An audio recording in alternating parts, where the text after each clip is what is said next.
আজকে মিষ্টান্ন শেষের বাইরে রান্নাটা তো ফার্স্টে আমার আম্মুর কালো পাতিলে পানি ঢেলে দিব, দেন তারপর তেল লবণ দিয়ে নিব। কারণ আমি দুটো রাঁধছিলাম, একটা মিশ্রণ সাইডটা কোনটা জানি, দেন তারপর পানিগুলো গরম হওয়ার পর মরিচগুলো ঢেলে দিব, একটা মোটাটা ফার্স্টে দিয়েছি, দেন তারপর মিষ্টান্ন সেটটা এগুলোকে ভালো করে সিদ্ধ করে নেব। ও তারপরে দুটো ডিম ভেজে নিয়েছিলাম আর মোষের জন্য, হাফ বয়েল আর কি এগুলো।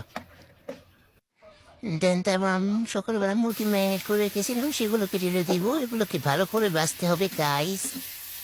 এগুলো বাছতে গিয়ে কি পরিমাণ যে তেলের চিটা গেছে বলার বাহিরে। দেন তারপর এগুলোকে ভালো করে একটু মশলা দিয়ে দিলাম, মশলাগুলো ওর সাথে ভালো করে মিশিয়ে নিব। তোমরা কি এরকম রেসিপি আর ভিডিও আরো চাও? চাইলে আমাকে কমেন্ট করো, হ্যাঁ। তারপর আবার ছোট রাস্তা ঢেলে নেবো, অল্প আছে।